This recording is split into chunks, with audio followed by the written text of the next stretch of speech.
If you live in Sarasota, how many of you voted in last spring's city elections? Hands, please. Adam, you counting? Trying. That's what. There is a new attempt to change that by moving elections to the fall. Adam Cellini joins us with more. Yeah, Alan, to change the city charter, which outlines those March and May elections, a referendum is required to simply place that question on a ballot, which is why there's a new petition going around the city.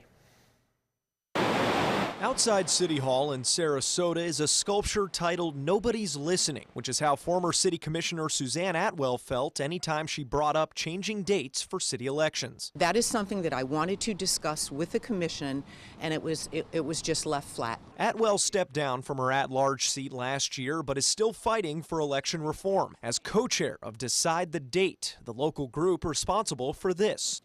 A petition for a referendum asking voters if they'd prefer city elections move from the spring to the fall. We should not be relegated to an off cycle because it doesn't work. Sarasota city elections held on March and May of odd years have sported a disappointing voter turnout in recent years, between 15 and 23%, as opposed to state and federal primaries and general elections, which draw 50 to 70% of voters in November of even years. Certainly those elections always seem to attract the most voters, and I think it's up to the voters to decide what timing of elections works best for them. Lately, however, it's been commissioners who decide. Newcomer Hagan Brody asked colleagues to consider such a referendum in October, but like Atwell before him, he was turned down, the commission voting 3-2 against posing that question to voters. Why not let the voters decide this issue? I mean, that is what this group that is formed is trying to have happen. That's what I was trying to have happen on the commission,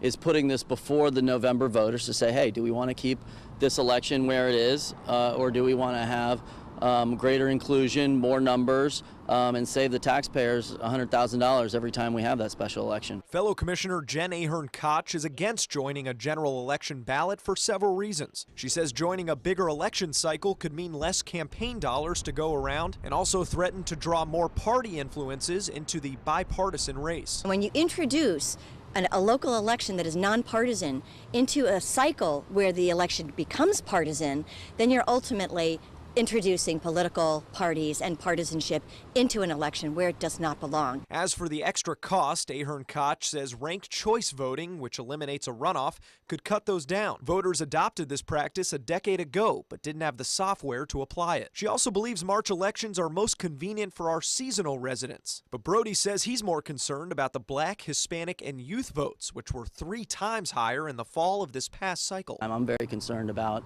the people that have one house that are struggling to make ends meet, and their voice, and making sure their voice and participation is included in city government. There are around 37,000 registered voters in the city, and if 3,700 sign this petition by mid-May, the referendum will go on the November ballot, where voters can decide which season they'd prefer to cast their ballots.